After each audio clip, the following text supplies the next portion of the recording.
I'm just glad that this isn't an in memoriam episode. I'm so happy to be back in the basement with Toronto Mike. It's Gare Joyce, lately of the Kingston Whig Standard, and previously of the Globe and Mail and ESPN, the magazine, and Sportsnet, and several appearances here in the basement, as well as every spring a parade down Bay Street, which, gosh, like now we're going into 6 full decades of consecutive Stanley Cup victories. So looking forward to chatting with Mike once more. And you never know, could always be the last time. What up, Mike? Shout out to Ridley Funeral Home. Toronto. VK on the beat. Check. I'm in Toronto where you wanna get the city love. I'm from Toronto where you wanna get the city love. I'm in Toronto like we wanna get the city love. My city love me back for my city love. I'm in Toronto where you wanna Welcome to episode 1888. 1888. Aren't 8's a lucky number, Gare? I think so. And for the Chinese. Okay, well, the Chinese are excited about episode 1888 of Toronto Mic'd, an award-winning podcast, proudly brought to you by Great Lakes Brewery.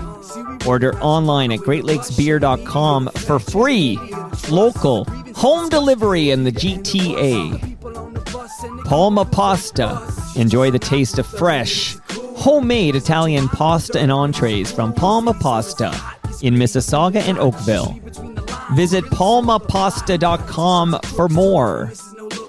Fusion Corp's own Nick Iones. He's the host of Building Toronto Skyline and Mike and Nick, 2 podcasts that you ought to listen to.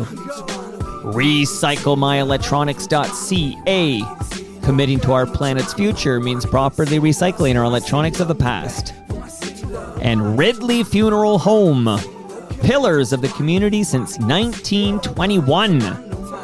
Joining me today, returning to Toronto Mike live in person in the basement, it is indeed Gare Joyce.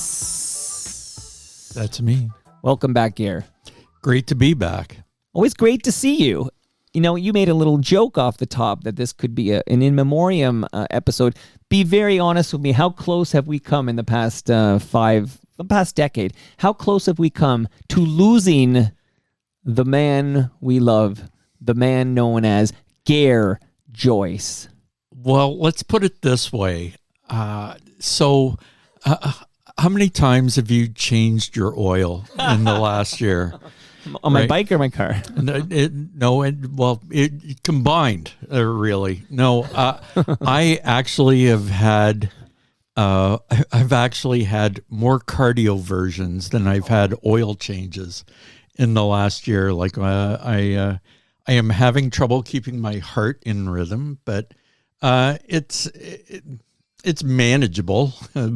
Well, you're alive. I am. And you look good. Yeah, no, and that's everything. But no, I had to switch. I had a bout of pneumonia in 2005 that knocked my heart out of rhythm. Right. And I was cardioverted way back and put on a medication. Wait, that was way back in 2005, or did it happen again? Like, it happened since I met you. Yes. Okay. Yeah. Well, that was when I had a bacterial pnemounia in 2019. That's the one I'm thinking of. Was pretty grave. I was holding on for dear life, but in 2005, my heart first went out of rhythm, and then it went out again in 2019. And I've had to switch medications, and it's been a bit of an adjustment and challenge, but right now, I think I'm settled in. I've had as good a stretch without it, without a cardio version. But I used to have a fine baritone voice, and there's been tubes jammed down my throat so often. I think it's scarred my throat. So well, it's given your voice a little character. Like, I think it's going to suit you. A little Brenda Vaccaro or something like that. Like a singer who always said, who is it? John? Have you heard John Cougar Mellencamp lately when he sings? Oh gosh, it's oh my goodness! I urge people to go to YouTube and find a recent performance by John Cougar Mellencamp. But he's reinvented himself because his voice is so radically different. It just adds a little. It's just a different flavor. But I got to say, like, Gare Joyce, I'm very glad you're still on, this side of the dirt. I don't want to shout out really funeral home for you. I feel like we all need you around. And here's my question. So, like, an observation, which is that you really never know what somebody's going through. Like, I've been thinking about this all of 2026. Like, you see people and you just think, oh, there's Gare Joyce. He's a great writer. He's in Kingston. He's doing this. You really don't know what somebody's going through. And you're going through something. Well, I don't want to hyper dramatize this, right? Honestly, it's like going to the drive-through window. I think I was in and out of Emerge in about 3 hours. I'm seeing all the same doctors for the second and third time in emergency, not my cardiologist or electrocardiologist or anything like that. Yeah, but if you're going to emergency, then you're experiencing something that is an emergency. Like, I guess, so can you just tell me what is it you experience? Myself. Like, I've had it done so often. But what is the sensation you feel? Like, is it your heart going fast? Does it, like, what is it that you feel that tells you I need to make a trip to the emergency? Honestly, it's really nothing much in particular. It registers on my Apple Watch more than anything else. I might feel a little dizzy for a second, but it's completely manageable. Okay. It really is just a difficult transition from one medication to another. I was on something for the better part of 18 years, a thing called amiodarone, and it's pretty toxic stuff. I was on it for far too long, far longer than the recommended. They said, this is going to mess up your thyroid and mess up your liver. We'll switch it to another medication. And that has been a challenge, but I'm getting out the other side of it, I think. Glad to hear that. And I'm wondering how your mental health is during all this. Like, so you got to deal with this, but like, you keeping your spirits up? How you doing inside there? You know what? Like when you're getting cardioverted, when it's literally like getting the paddles. But now in this time and place, it's really just a patch that they slather across your chest. In the old days, it was paddles, and that's what I had in 2005, and it was like leaving burn marks on my chest. But we've come a long way. Yeah, but it's a great room for a comic to work. Like, you can't walk someone in an OR, right? So yeah, I mean, yeah, you've got their attention. Yeah, and funny. So I do material. Right. Well, you'll give us an update on your stand-up career, because you and David Schultz played a TMLX event at Great Lakes Brewery. When I say play, you perform stand-up. Infamously. Tell me how the stand-up's going. Still getting out and doing a monthly gig in Kingston at the very least. A place called Daft Brewery, which is really pretty swell as far as a microbrewery goes. Really a lot of fun, and they've started an affiliation with Yucks, and so we're getting comics coming in. It's the closest thing to a dedicated comedy club in Kingston. So Ryan Denis is kind of the Mr. Comedy in Kingston, and a longtime touring comic, and no surprise that by day he's in waste management. I mean, it's like like Tony the perfect fit for someone working in stand-up comedy. So Kingston's treating you well. Oh yeah, no regrets. Like, you don't think, hey babe, let's move back to the big smoke. You're happy in Kingston. Absolutely. It's funny. I've bumped into fellow Ian McAlpine, who was a sports reporter at the Whig Standard for years, and now retired. And we had coffee the other day, and we were just going back and forth on names. And he goes, "So, what was your connection to Kingston? It seems like you know everybody, right?" And I was like, "Well, no, it's been 6 years, and like I'm a local. I mean, I will never quite be a Kingstonian by any measure. You know, the standard line I tell my one friend Mike Patterson, who's a president of the Royal Bank or Bank of Montreal. Sorry, Bank of Montreal. Got to get those banks straight. Yeah, in Kingston. So he was originally from Chatham. His father was, in fact, the team doctor for the Red Wings. Oh, the Detroit Red Wings? For the Detroit Wow. Red Wings. And I said, you know, like, God bless him. You know, any man who had his finger up Ted Lindsay's ass is okay with me. But anyways, Mike went to Queens and has worked with the bank for 40 years. And you know what people call him? Mike from Chatham. Right. So I have no opportunity Chatham to and become like a Kingston true Gare. Kingston Gare. It's just not there. It usually takes 3 to 4 generations. So you mentioned there the Whig Standard. Last time you were on this program, we actually did a Zoom. You were in Kingston. I didn't make you drive all that way. We did a quick Zoom to talk about the Ron McLean and Don Cherry story. You wrote some pieces. You know, I think people who follow. I know I did an episode with John Wing about this, and then you came on after the long form piece was published in the Whig Standard. But remind everybody, what is your affiliation with the Whig Standard?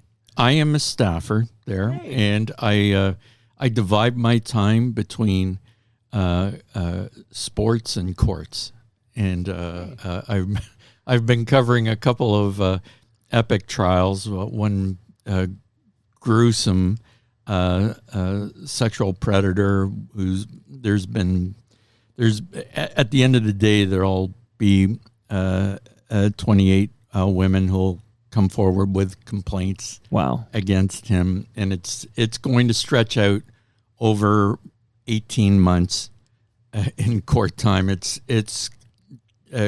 just an it's a grind. It's tough to cover on a daily basis. Well, on that note, so I'm always curious about this. Do they offer you some kind of therapy or something to help you deal with what you're going to witness and learn? No, yeah, I will say that sometimes I need a full clearing, and thankfully, what I can say is that there have been so many delays and interruptions and breaks. It's kind of been for a few weeks at a time, and then we're in recess, and so it does wear at the end of the day, and it's pretty distressing to write. I don't know. I mean, I have trouble seeing how. I'm not going to race to judgment on all this.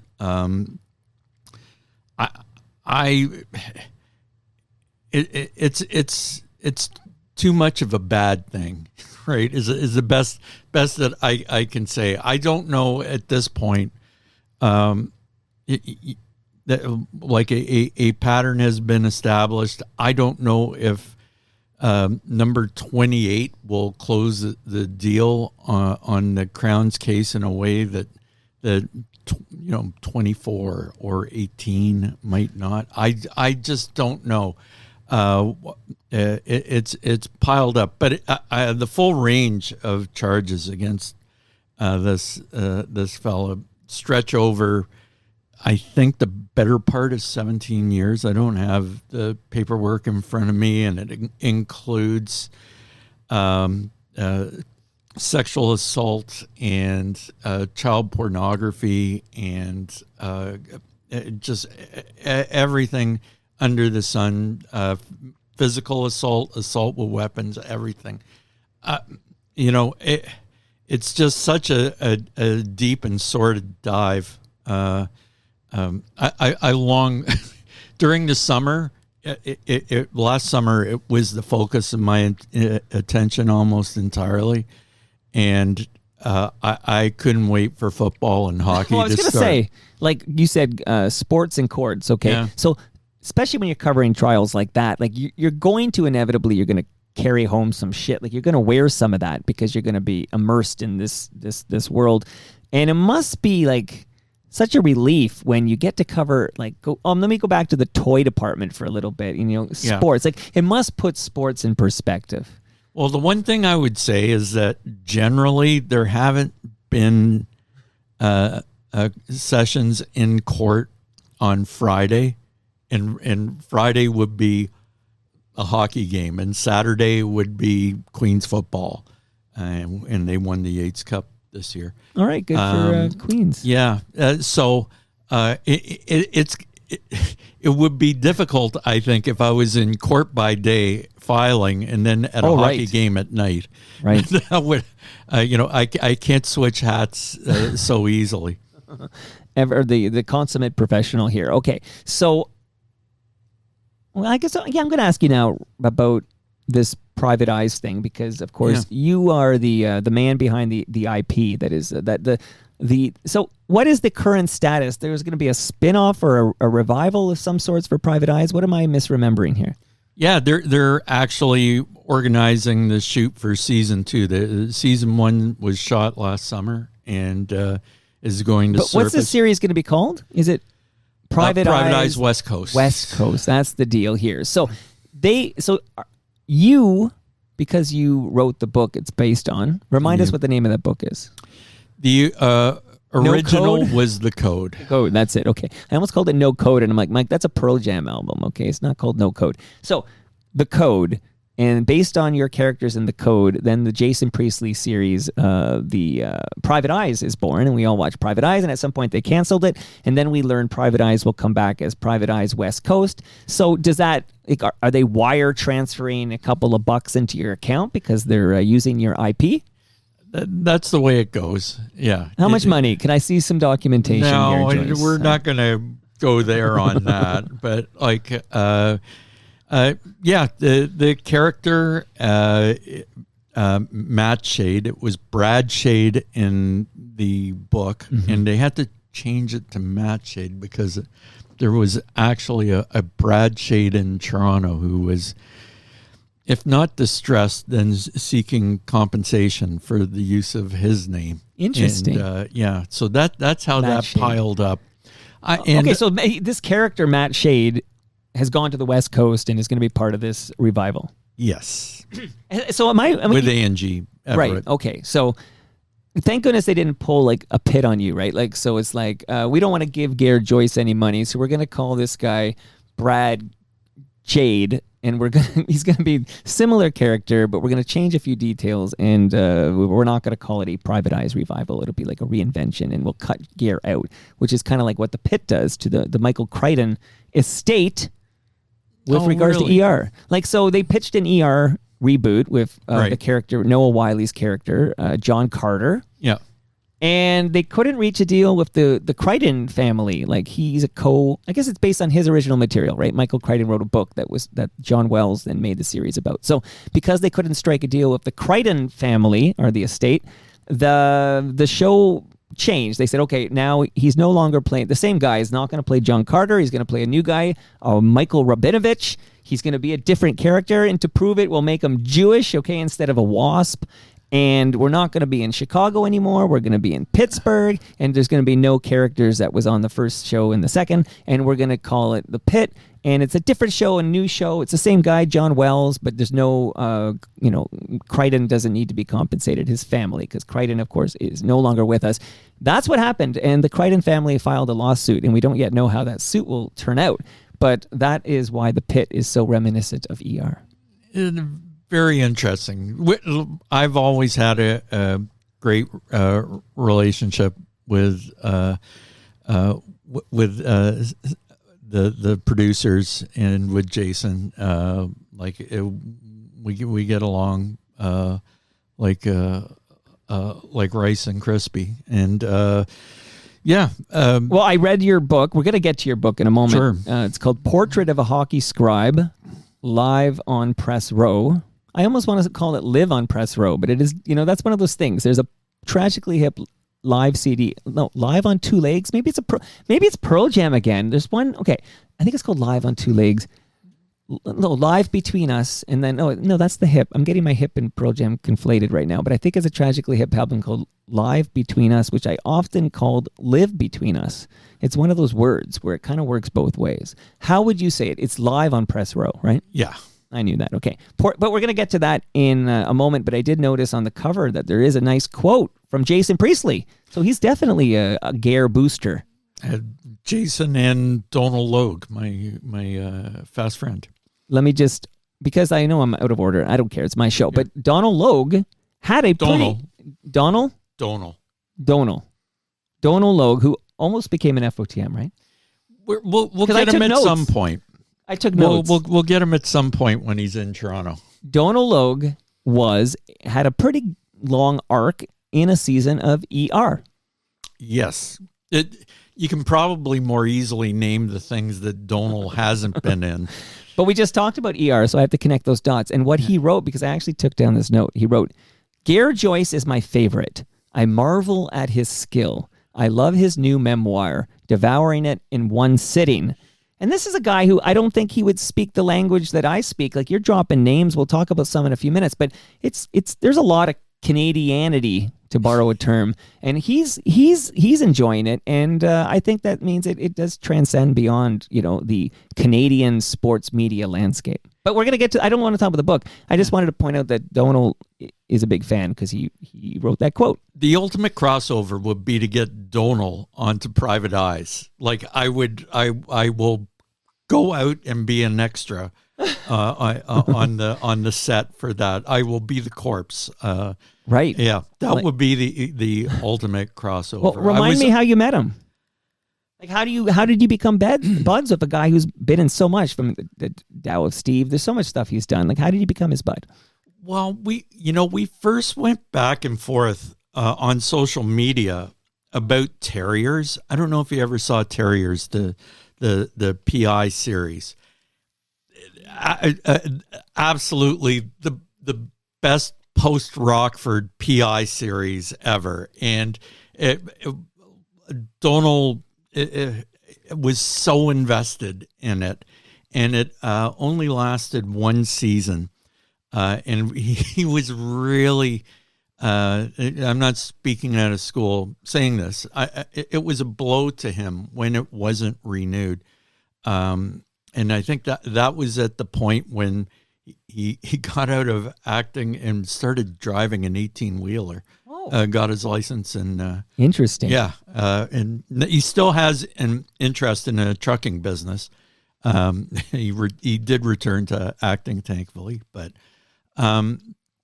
we met on social media, just yakking about Terriers, and I was lamenting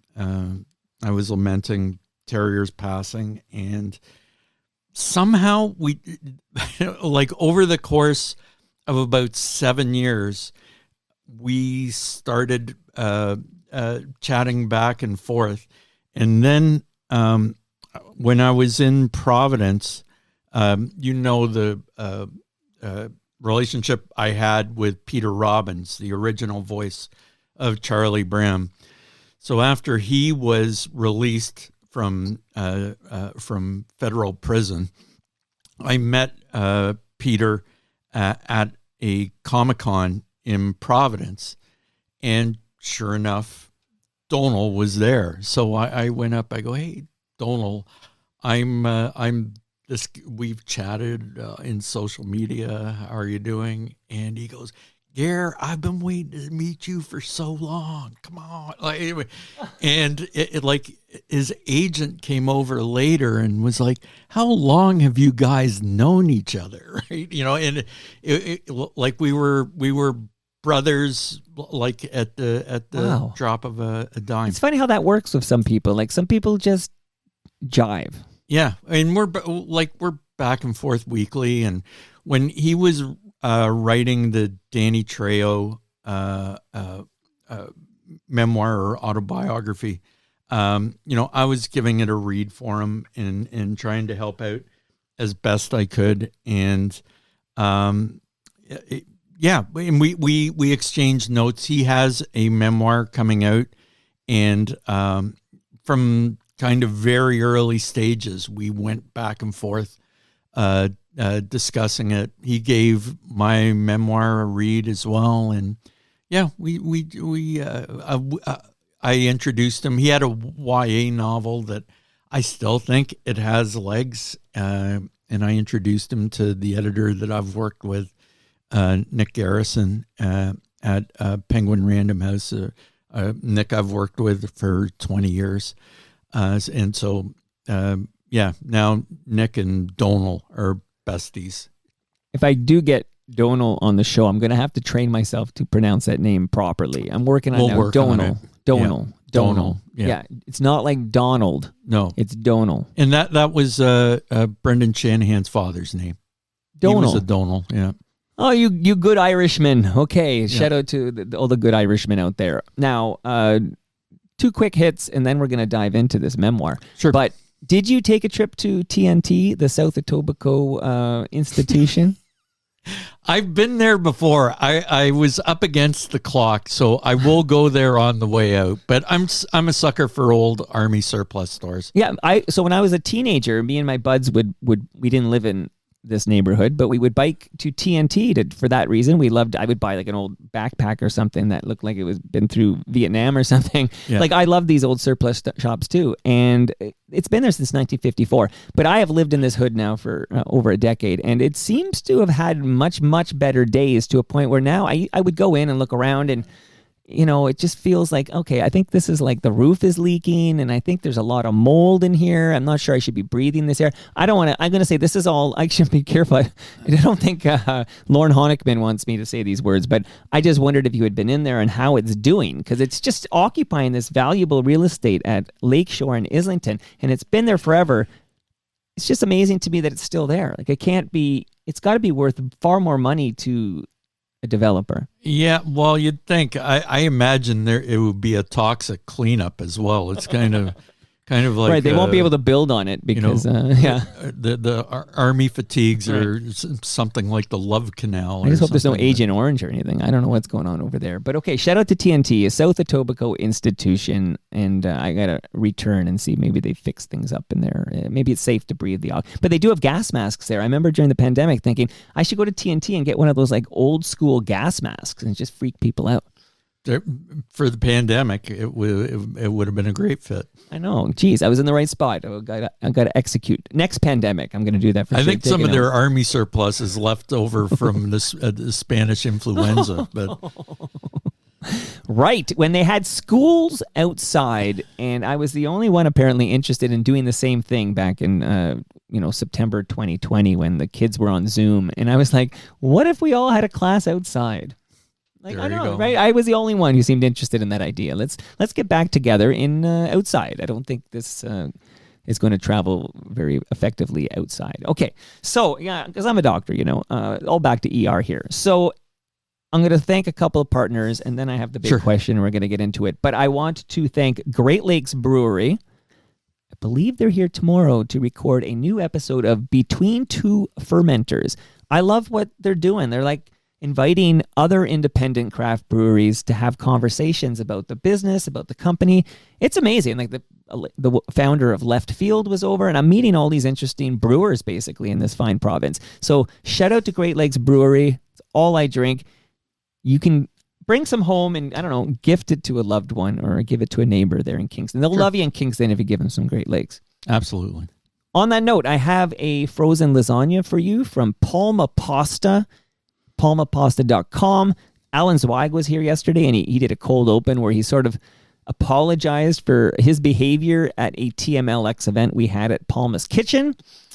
I don't think he needed to apologize for that because it was a memorable moment that I quite enjoyed, but regardless, that's almost like a perfect segue to say it involved Brad Bradford, and Brad Bradford, who is a mayoral candidate here in this city, Toronto, he was a guest of Nick Ianni's on a live recording of Building Toronto Skyline, and I produced that show.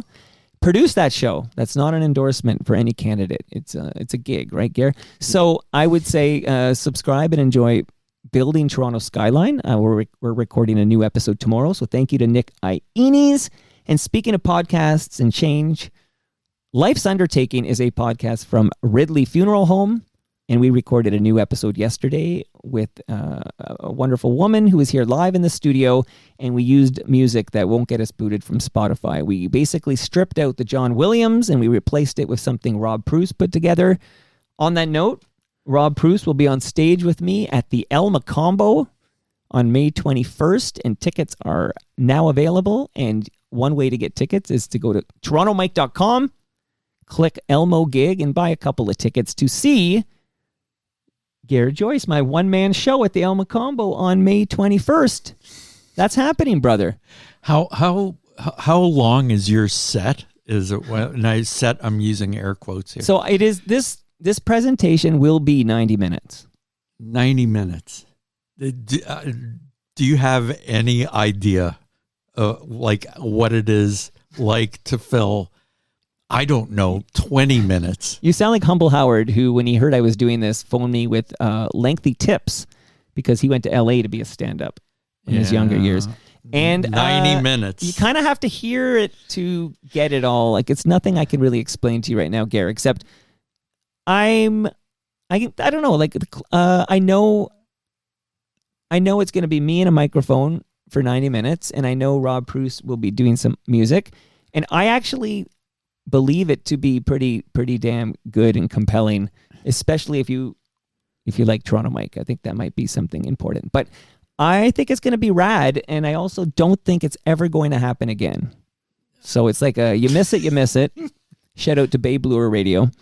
And it is happening at the Elmo, and it is happening on May 21, and tickets are now available.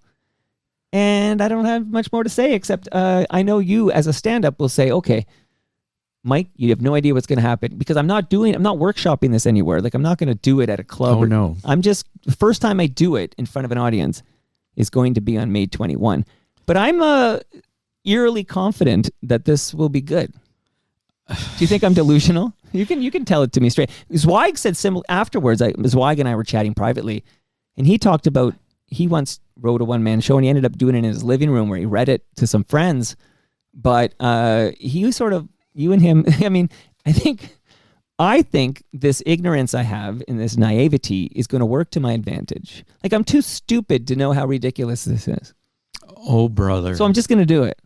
Yeah, well, God bless you. I think I would let the audience know not to spark a lighter or light a match afterwards. You probably just go up in flames. Enough about TNT. Yeah, it is fraught with danger. You know, the only actor to be nominated for an Oscar for a one-man performance. Oh, can I guess? Sure. It's going to be the guy who did that one-man show about Samuel Clemens. No. Close. Because he was in Designing Women as the... right idea. Okay. But no. Jason Strayhorn did a one-man show about... Was it Lincoln or something? Well, you tell me. I don't have the answer. James Whitmore and Give Him Hell Harry. Doing Harry Truman. Okay. That's a fun... I like the trivia. Yeah. I like it. Okay. And the only time that the only two actors in a movie were nominated for Best Actor. Not Best Supporting and Best Actor. Two actors, one movie, both Best Actor nominees. That is a fun fact. That's a fun fact. That would be Michael Caine and Sir Laurence Olivier for Sleuth. Not the two guys from My Dinner with Andre. No. Okay. No. Quick shout out. I'm losing my voice here. I might have to crack a beer. Where did my voice go, Gare? I hope I don't lose it for May 21st. That would be a nightmare. At some point, I anticipate that. I can see that sort of like at the 25-minute mark. All right, we'll see. The only comparable I have is I recently did a 5 minutes. It was exactly 5 minutes. I did 5 minutes in front of a crowd at a place called Handlebar in Kensington Market to open up the book launch for Cam Gordon's book, Track Changes. And it was me and a microphone for 5 minutes. And so entirely based on that, I've just extrapolated that to 90 minutes. Yeah, I don't know. Make sure that the defibrillator is charged. Don't you dare miss it. There's oxygen available. Yeah. Don't you dare miss it. Does Rob Bruce have his St. John's ambulance? Right? Like, I'm eerily calm about this. I'm a little worried myself, Garrett. You know, I feel I need to be scared straight on this one, but I feel eerily calm about it. And I just hope, my only fear is it'll be an empty room, but I'm going to do it anyways. If it's just Rob and I'm going to deliver it as if there is 100 people watching me. Any crowd work? Do you crowd work at all? There are elements that are what I would call improvisational, just based on whose face I see in the crowd. Crowd work will buy you time. That's the one. Well, no, okay. Well, I like that you're the right guy to talk to about this. So again, I'm basing everything on this stupid 5 minutes thing I did like a couple of months ago, or maybe it was last month, probably. But anyway, so I wrote something that was 3 minutes long. And then I said it to myself on a bike ride, and I'm like, okay, and I timed it. It was 3 minutes long. And then I did that 3 minutes in front of these people at Handlebar, and it was 5 minutes long. So based on this math, okay, I realized I'm not creating 90 minutes of content. I'm actually creating an hour of content, and I know this is going to be a 90-minute performance. Yeah, well, listen, I'm with you in spirit. My best wishes. I don't know what more to bring to the table on this. The good thing, you've booked it for one night. If this was like a national tour, it's a one time only. Yeah, I would strongly recommend against. Although Swag is convinced, and I can't remember. This is off the record, on the record. It doesn't matter. But he's convinced I'll do it again. And I'm convinced I will never do this again because I don't want to do this. Backed by unpopular demand. Yeah. No, I'll do it in the backyard. What I would say, listen, I'm not in a position to tell you how to fill 90 minutes.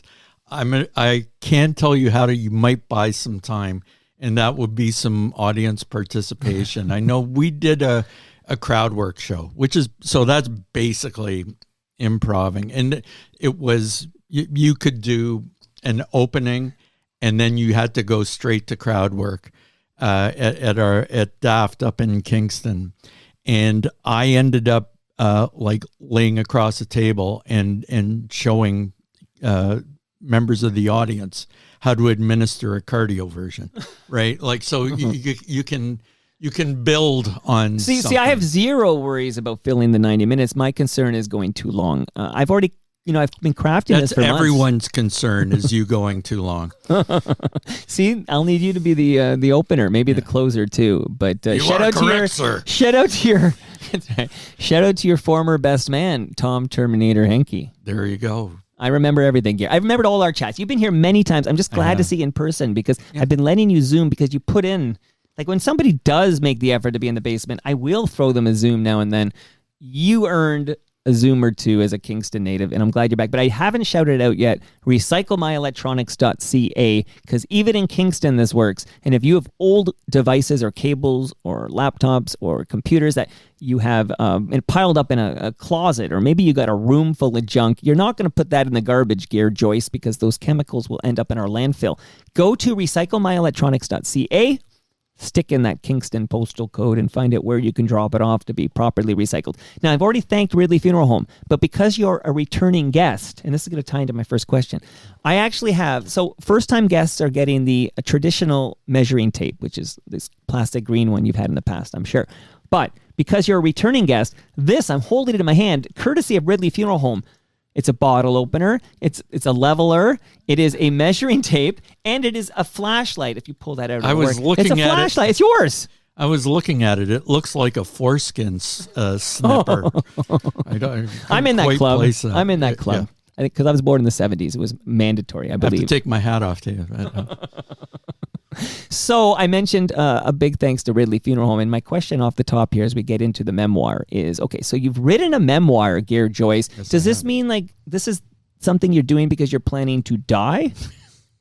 No, and I wouldn't say that it would be the only memoir that I would write. In fact, it's the second memoir when you consider the Audible original that I did back in 2022, How to Succeed in Sports Writing Without Really Trying, which was kind of... But that's not a book. It is and it isn't. According to the arts people in the federal government, it's a book, right? Well, sure. That's how they regard it. It was an original text. Yeah. I had originally thought it would be a podcast series, but my friend at Audible, Susie Bright, she's gone from Audible now, still with us, but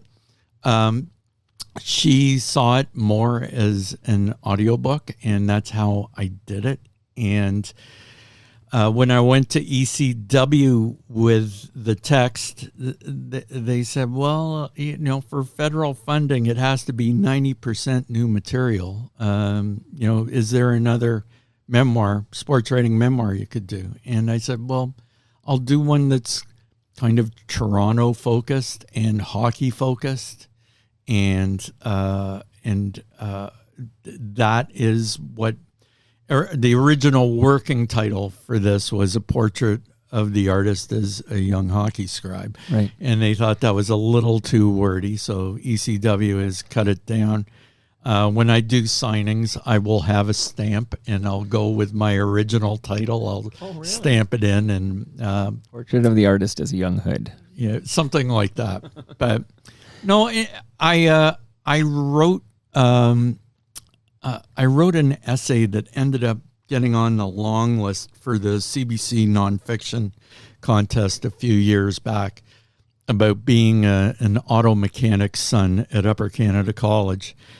And I got longlisted. I didn't get to the short list, but I've kind of played with that somewhat, more than played. I have about 60,000 words written around sort of being a misfit at the sort of breeding ground of the Canadian establishment. So that's something else that might get a life later on. We'll see. But this isn't the story of my life. This is a story from my life, is what I would say about Portrait. So I've read Portrait of a Hockey Scribe. Oh, have you? Live on Press Row. Yep, I had an advance copy. There you go. I won't tell you my sources. But as you read it, you remember, not that I needed reminding, I've said this many times on Toronto Mike, but you are one of this nation's greatest sports writers. And this is not necessarily, you're writing about sports, it's really about you and sports, but you're such an excellent writer, Gare Joyce. And I know you know that, but I feel I need to share that with you and the listenership. What a great writer you are. Don't blow my cover.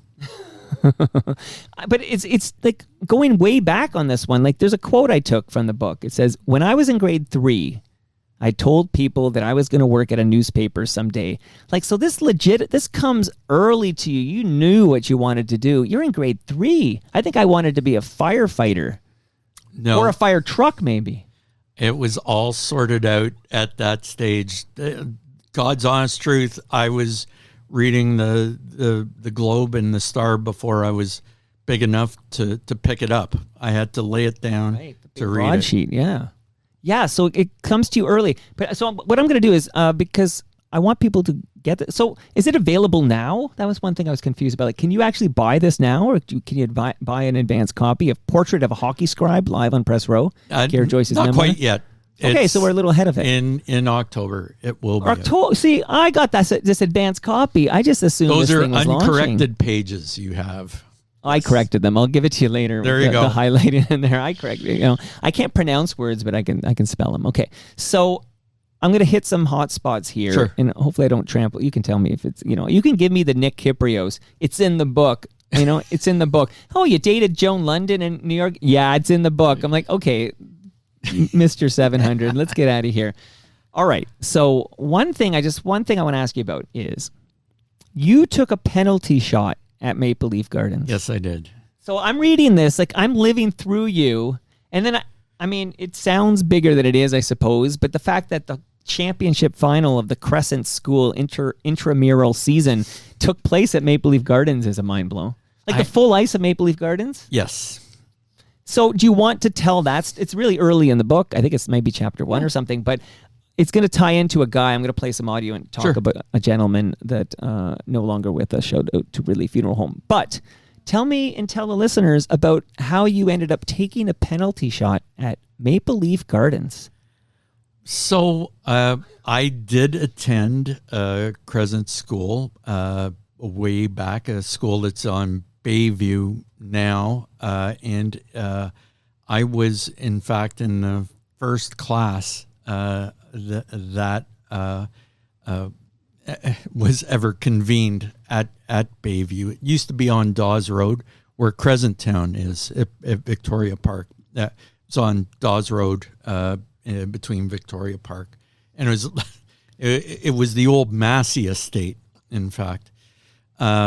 And Charlie Conacher donated the science lab at Crescent School. So there were some Leaf connections to the school, and that's how we ended up having ice for our intramural final. And I was captain of the Wolf house. The student body was divided into 3 houses: Hudson, Mackenzie, and Wolf. And I was captain of the Wolf team. Not really for hockey, mostly for character. And you know, I was like the high mark kid. I was a good student in those days, hard as that is to believe.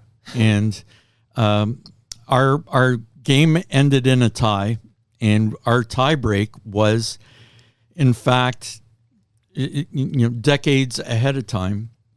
This was grade 8, so I would have been 13. Our tie break was identical to the NHL tie break. It was 3 shooters, right? And God knows there would be. I don't know what we would have done if it had gone to a 4-shooter or tied. But we scored. I had the first shot, and I got nowhere. It was kind of closing my eyes and shooting as hard. But you were a defenseman, right? I was a defenseman, and I had a crazy curved stick, a Stan Mikita, and I had no idea where the puck was going, or no control. But Brian Morton and David Larkin scored, and Dean Waterfield made the saves, and we saw the championship with that. So when you're at center ice and you're taking this, like you're in grade 8, but I'm wondering, like, are you aware of what else has happened on this ice in your young life?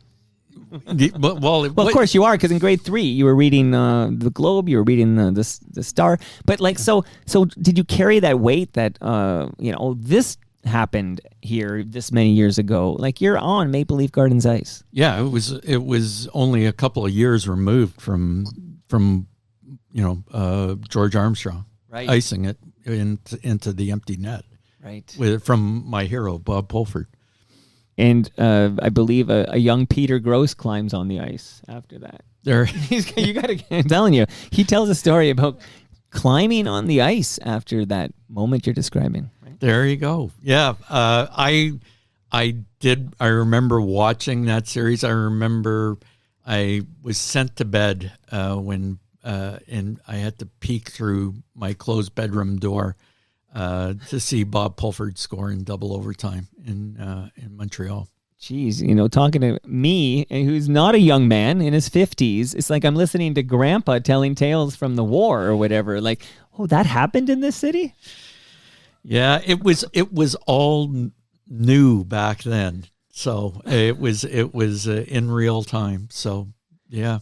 All right. So here's this. I don't know if this is working or not, but lately I've been playing this. So.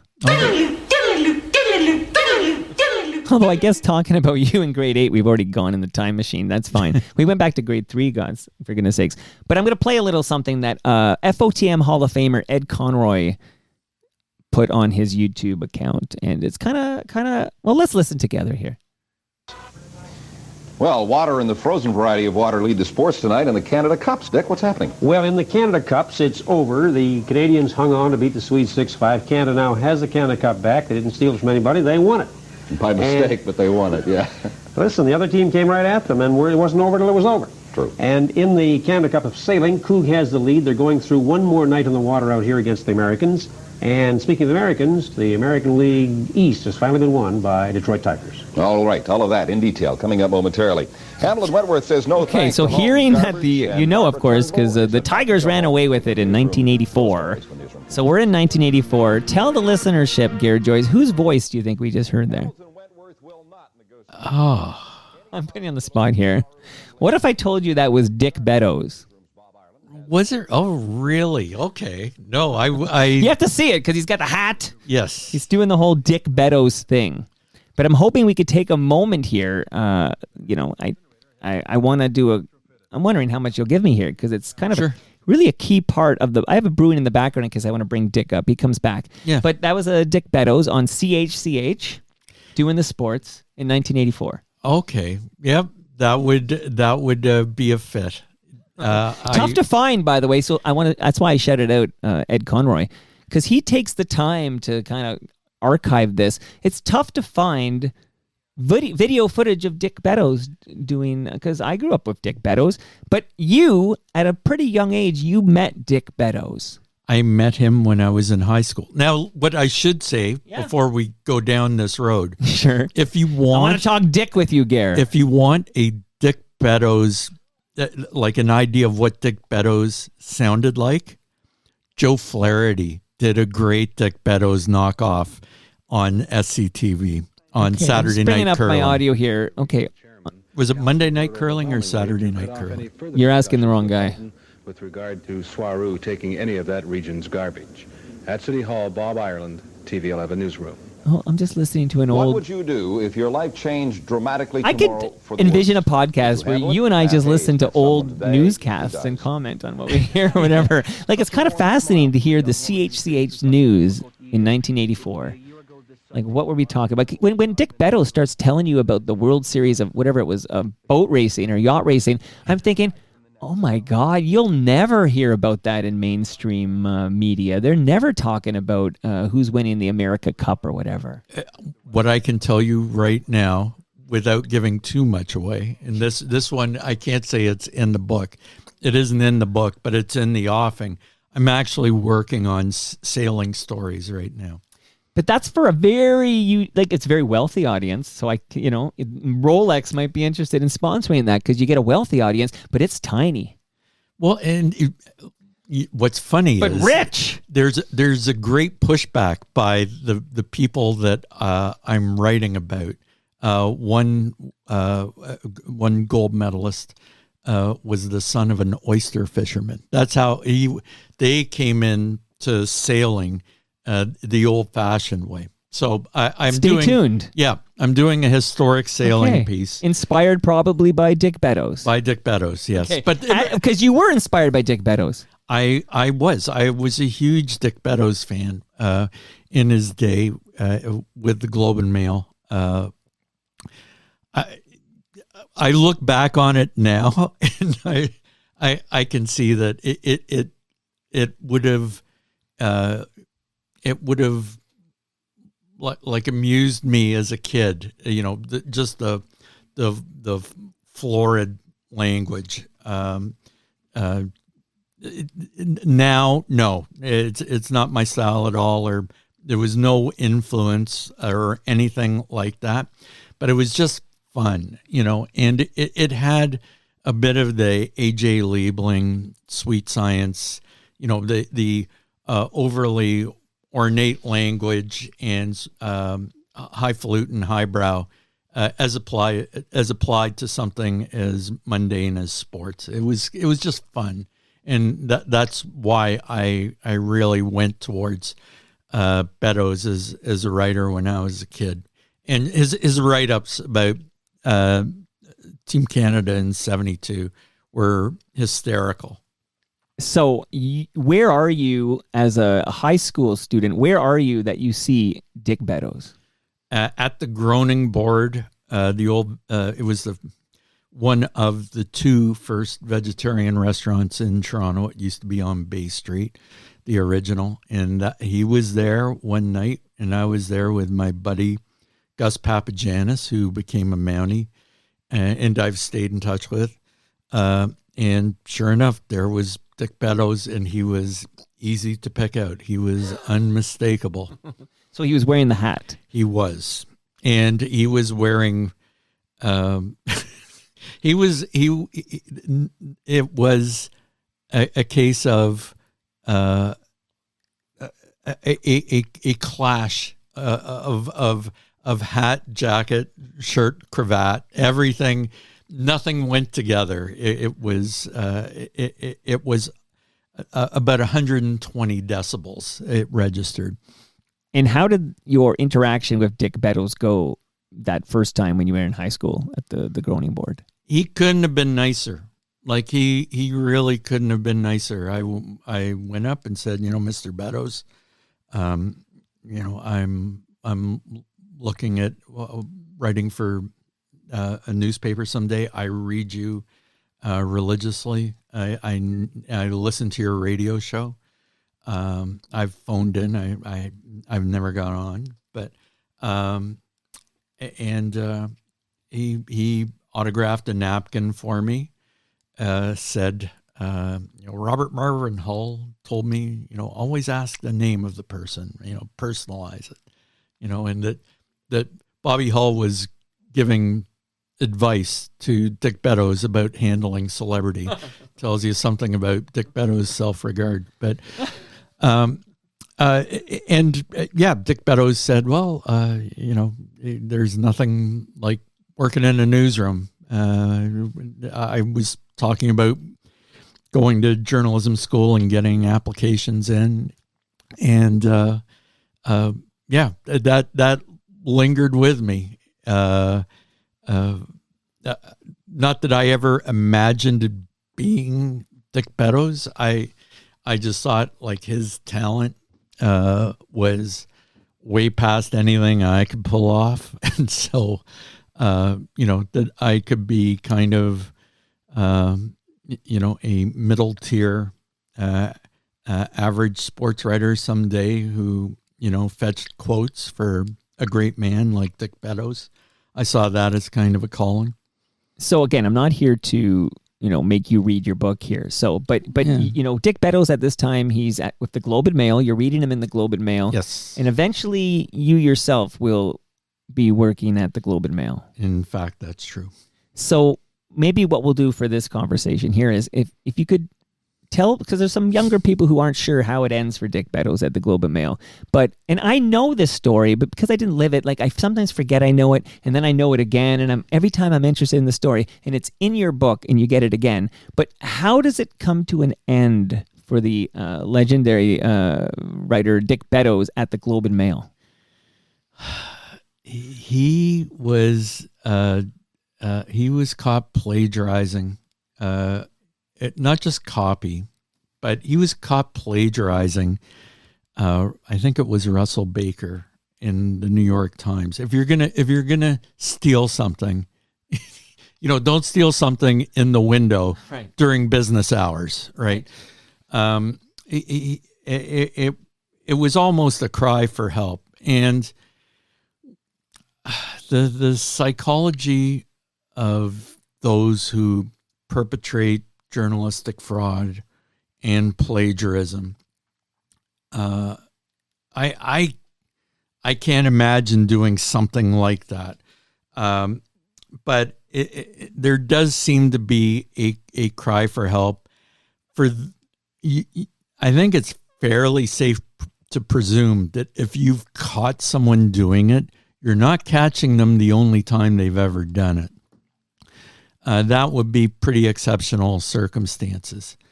And, the cases, whether it's Jason Blair at the New York Times, Dick Beddoes was the case here. Beddoes was knocked down for it. He wrote an apology in the Globe and Mail. If you go to the microfiche or any sort of database referencing the Globe and Mail historically, there's a blank space where his plagiarized column appeared. It's been erased from all record. I don't know where you could find what it was about and match it to passages in the New York Times.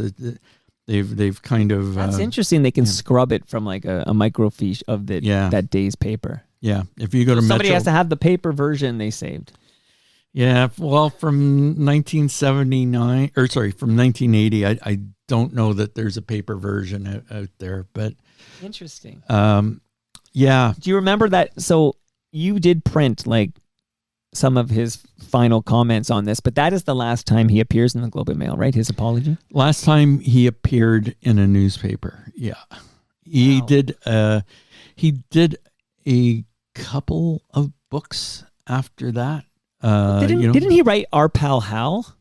That was before. That was before 1980. Okay, well we know he resurfaces on CHCH. Yes. As we just heard. Okay. And that's 84. He would go about and claim that, I'm making more money. Well, it's just because I don't know much before 1980. Like, I don't have a lot of memories of the world around me. In fact, one of my first memories is hearing a Beatle was shot, and that was 1980. Right. But I know Dick Beddoes. He was around, so maybe it was CHCH. I definitely would see some CHCH. Maybe he was a character on that, Channel 11. And maybe he had a show there, and that's how I knew Dick Beddoes. He had a talk show there as well. And, he tried to present it as a triumph rather than a disgrace, because that was just kind of his personality. So if it comes to an end for Dick Beddoes at the Globe and Mail in 1980, when does Gare Joyce arrive at the Globe and Mail? I arrived there in September of 94. 94. A week before the lockout. Right. Okay. So and again, we're not rehashing this, and you've been on Toronto Mike 100 times. We've got so many great Gare stories archived. So if you ever do kick the bucket, I can do like a week series of Gare Joyce stories and Gare Joyce's voice. WEAK. Right? That's right. Chairman of the board. It's BORED. Yeah. Okay. But what I did enjoy is hearing how you end up at the Toronto Sun, because you start at the Toronto Sun, and it really does feel like you kind of, it just seems like your entry into the Toronto Sun seemed kind of effortless, if I may use that word. Like it seemed like it was tough for you to get into journalism school, and there's some great stuff about that. But getting the gig at the Sun, it just felt like it happened. Am I wrong? Like it kind of. I walked in the door to drop off a resume, and I worked that night. Yeah. Okay. So what I'm going to do, because for time purposes and because I want people to get this book and get all the details in between here, we're going to revisit Dick Beddoes in a moment here. But I do want to ask you about you took that penalty shot at Maple Leaf Gardens, and then you cover the final Leafs game at Maple Leaf Gardens. And I got to say, I'm living through you in the way you write and what you're going through with your mom, with your dad. What's going on in your personal life when you're covering this game at Maple Leaf Gardens? Yeah, when the Leafs were shutting down the Gardens, my mother was terminally ill, and my father was in failing health, but he held on for forever. He had a bout of angina. And he was failing cognitively as well. So I had to move home while my wife was with the two girls who were quite young at that point. They would have been 10 and 8. So I'm an only child, and I had no extended family. So really, there wasn't a lot of support available. I was running my mother for radiation treatments on a daily basis. It was a pretty decent fit for leaf practices. Funnily, as it timed out, it was. I would be writing columns in the waiting room at Princess Margaret Hospital. Right, like that was just kind of the grind I was in. This cycle, and I would get back and deal with things. So I was pretty in extremis. I will admit I was. I held it together as best I could, but it was tough. And my mother died shortly thereafter. My father held on for a good 10 years in all. Lived to the ripe age of 92.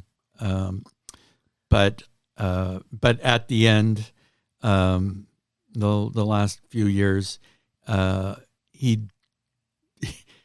called everything a table, right?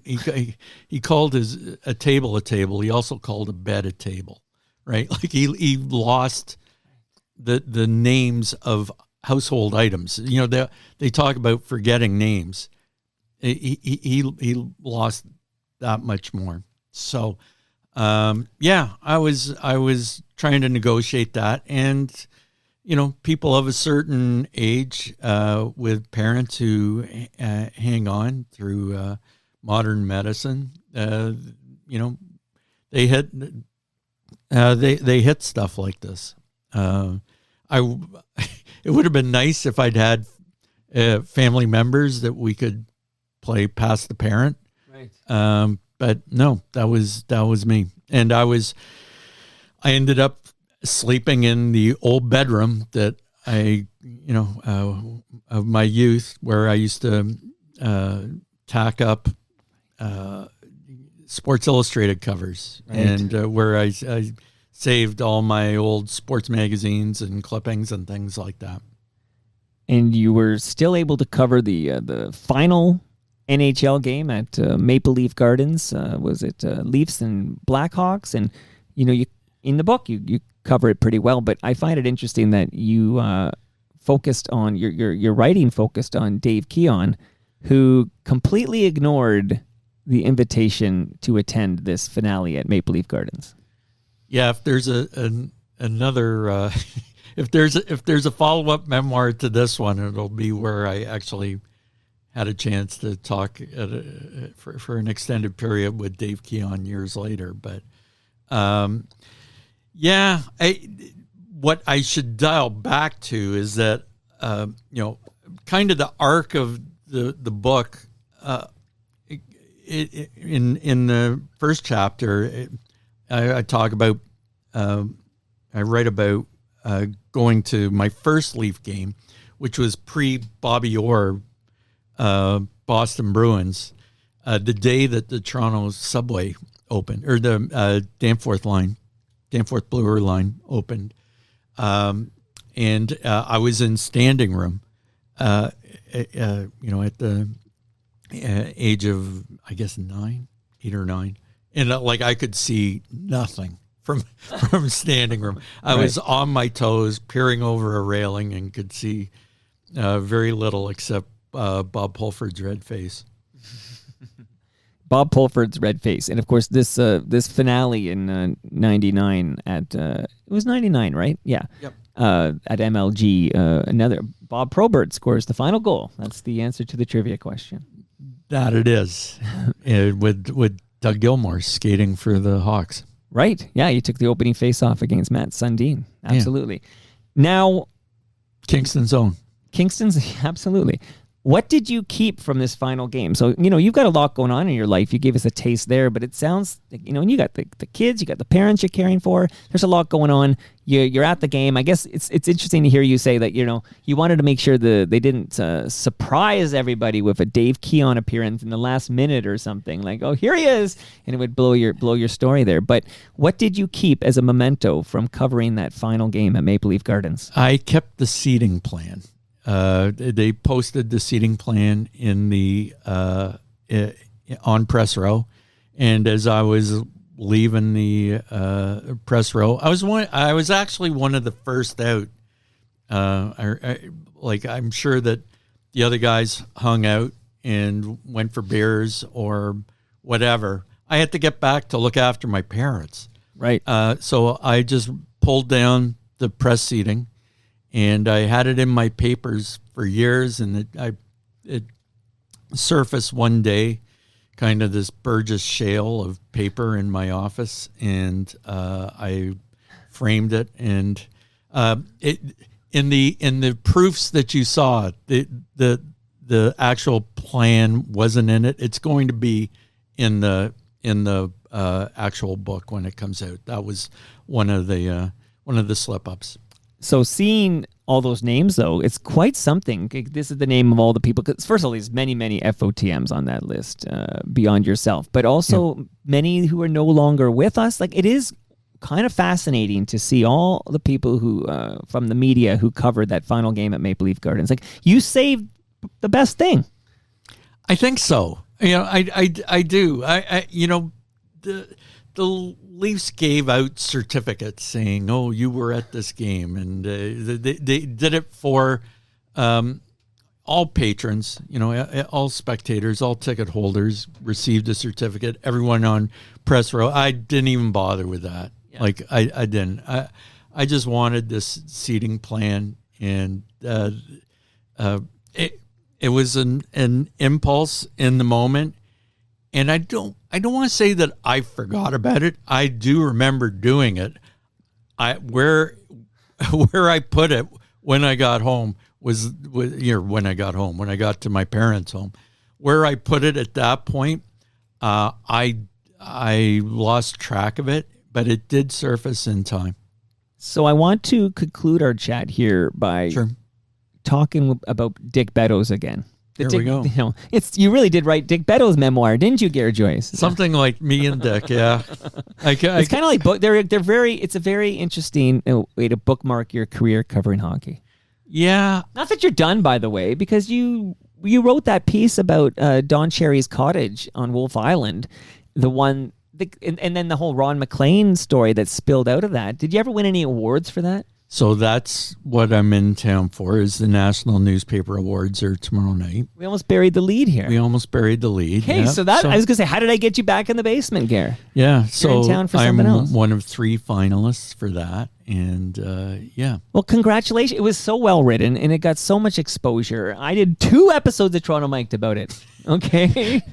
Well, this is the Paul Harvey, right? This is the now rest you of know the story. The rest of the story. Yeah. But how we're going to close this, and it won't be your last appearance. You're not going anywhere, Gare. Okay. Yep. And I know I always, and I don't know if I should ask you on the record here, but I always know whenever I ask you your age, you give me a number that is far higher than I think it would be because you present so much younger. Yeah. Like, did you want to say the number? Next one. The next one will be 70. Yeah. See, I think that's the mind blow of the episode. That Gare Joyce is almost 70. Yeah. Yeah. I am closer to 70. You don't dye that hair? That's natural? No, that's natural. Hey, well, it's amazing you have hair, let alone pigmentation. It's always great in stand-up crowd working bald people. Young bald guys. Oh, you know what? Bald people hate me.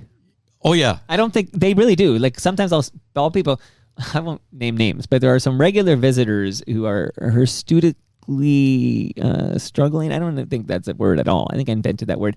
But they hate me. Hirsute is what you're looking at. Yeah.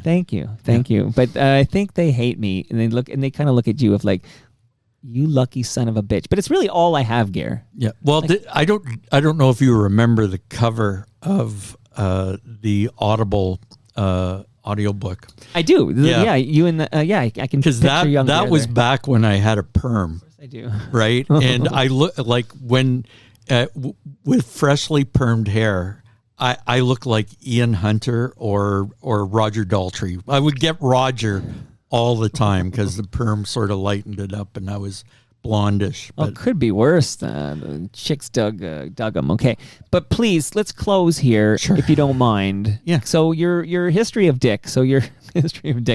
Phrasing, Michael. Okay, so we talked about you in at the vegetarian restaurant, and you meet Dick Beddoes. You're only in high school at the time, so you want to go to journalism school. It's all in the book, everybody. It's in the book. Journalism school, the Sun, and then of course eventually the Globe, and then and of course this something called MVP. So tell the listenership what was MVP.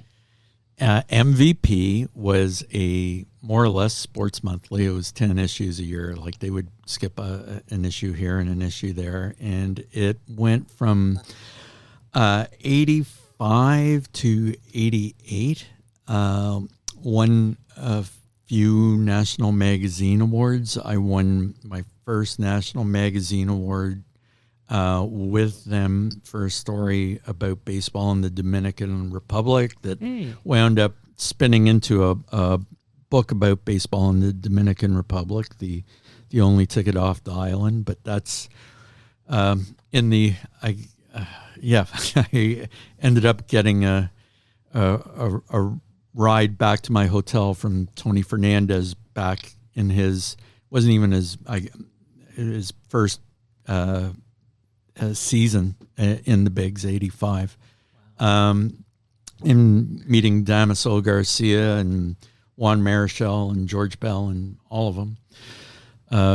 Tony and Damaso now. Sure, Damaso Garcia, both shout no out longer with us. for Ridley. Gone too soon. Yeah. So MVP was really kind of how I got back into journalism after the Sun. I was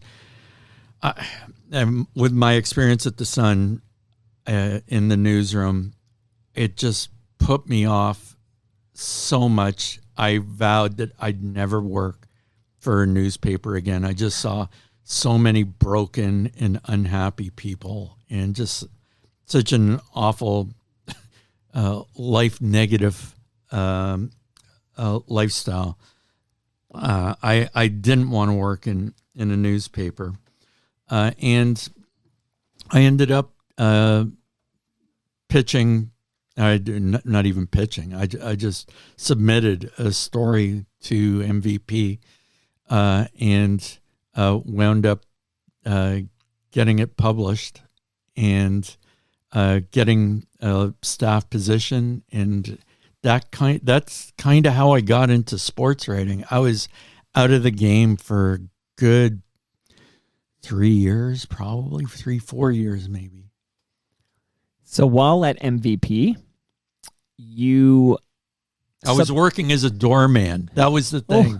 After I left the Sun, I was working as a doorman at the Shamrock Tavern on Coxwell and various other jobs. Right. And working in a Coca-Cola bottling factory. Right. MVP time, and Dick Beddoes returns to your life. This is true. So our editor, at that point, I'd written a few stories for MVP and a couple of road assignments as well. The Dominican trip, which ended up at a Club Med with a bunch of models. And then the Dallas Cowboys training camp where I walked into Tom Landry's office and grabbed him by the arm, right? In pure desperation. I'd gotten a foot in the door at MVP, and the editor had the idea that he was going to resurrect the career of Dick Beddoes. Listen, merit there.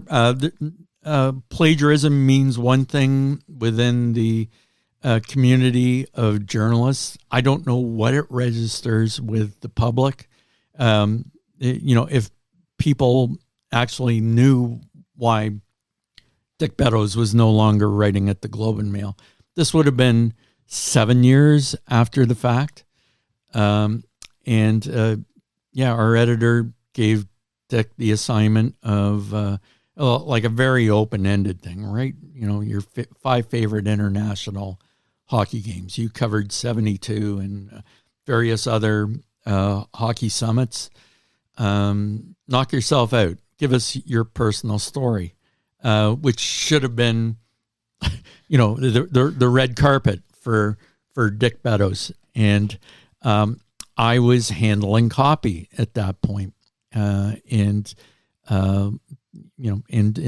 terms of editing, proofreading, getting it into print, pasting it up, doing display, all of that. And so I was charged with looking after Dick Beddoes' copy. Now this is your cue to jump in.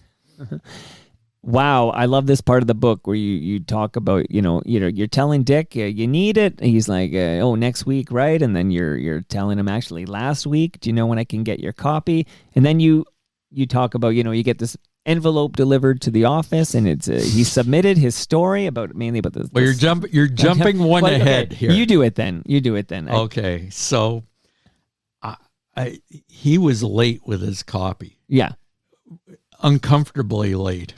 And I received a letter from a publisher for a Canadian sports history book that a brewery had an interest in.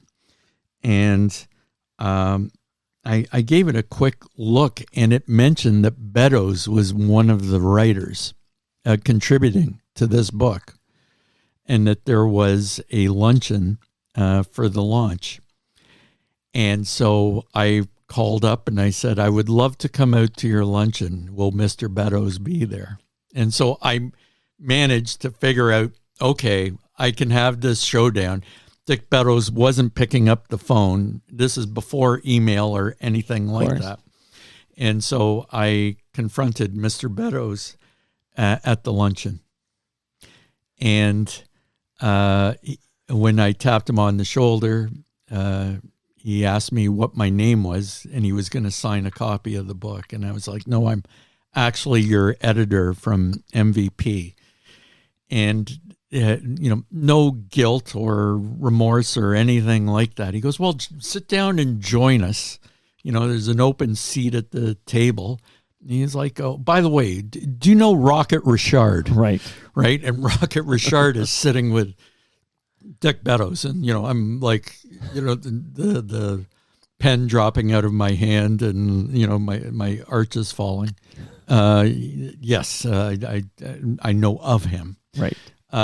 Anyways, I was able to put across to Mr. Beddoes that your copy is desperately needed. Get it in, and he did deliver copy of a sort. It ended up reading like a letter to Penthouse. Right. The Penthouse Forum. It was filled with sexual innuendo, right? And you excerpt some of it in this in the book, in your memoir. And so double entendres galore. It just so hack, right? It was awful. And I think about it. Dick Beddoes then was younger than I am now, right? Like he presented older towel. Because he dies in 1991. Yeah. It's only a few years later, and he's only 65 when he dies. But I mean, when I'm looking at him in that 1984 CHCH, he looks like he's 65. So he presented, well, a lot of guys did back then, but presented older. Yes, but he wasn't supposedly a big drinker or a smoker or the bad habits. I maybe guilt. I don't know. Maybe cornball jokes in your copy age you. I don't know. But Gare, you get this copy that you can't publish this. It's like from Penthouse Forum or whatever. And what do you do? I kind of recreate Dick Beddoes. And you rewrite it in the guise of Dick in his style. voice. Yes, that's what I did. And I listen. I doubt very much that he even read it, right, when it was published. So I don't know that it was going to bounce back. But he invoiced for it. He invoiced for it. I salvaged what I could and worked around the rest. A lot of it, again, it would be like if you gave a Wikipedia entry of the 72 Summit series and a letter to Penthouse, and then put it into AI and said, mash this up. That's effectively what the copy read like. But it is absolutely a mind blow to read that. So you get this copy from Dick Beddoes for MVP, and it's not what you can use. It's what the hell. And you literally, like, just on your own, you don't go to a public, you do it on your own. You rewrite it as if Dick Beddoes wrote it. That can be printed in MVP. Like, I'm curious about the ethics around that. Like, I mean, now the statute of limitations has expired. You're here writing your memoir. But when did you first reveal that you did that? Or is it in this book for the first? Are we revealing it right now for the first time? Yeah, this is the first time that it's been broadly revealed. Okay, well, you put it in the book. But I look at it. I don't look at it as plagiarism or whatever. I look at it as ventriloquism. Right. I was putting words. I was in character. I was improvising. But I was so up against deadline. We were already late. I was working overnight to get this into print for the morning.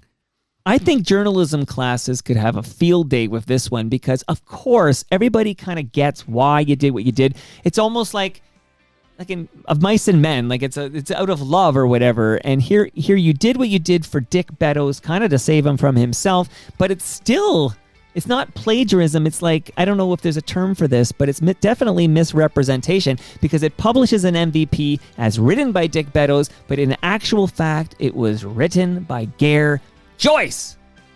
It's in the book. It's in the book. Dude, I love this. Like, I had no idea we have to wait till October to get our mitts. Well, not me, of course. I'm very important and very special, but people have to wait a little longer to get their mitts on your memoir. It's called Portrait of a Hockey Scribe, live on Press Row, well written, very interesting. I highly recommend it. You attended the 1977 Kentucky Derby. I learned Seattle so much. Slew, I bet against them.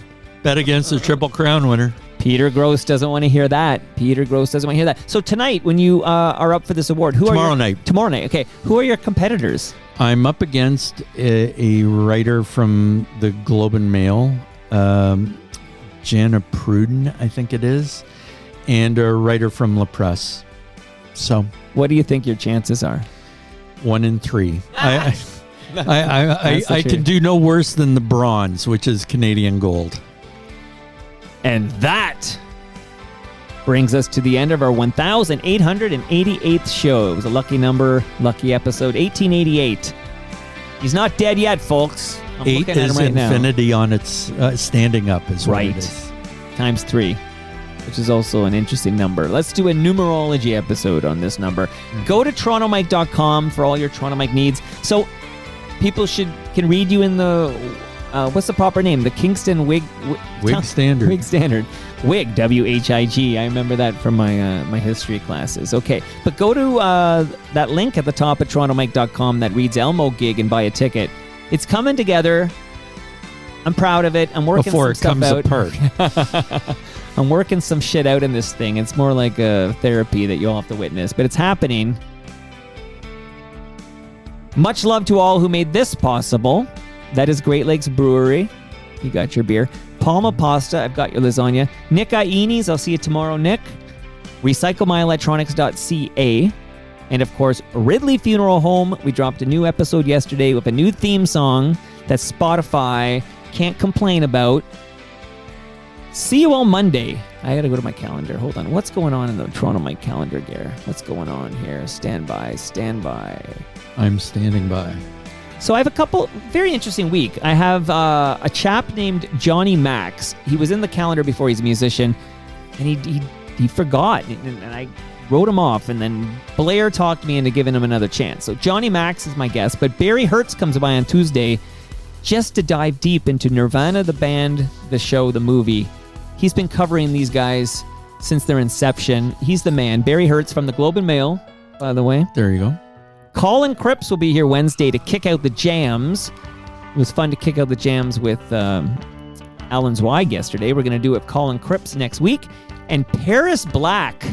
There's a name from the past. Paris Black makes his Toronto Mike debut. Don't you dare miss anything. Don't miss any of it.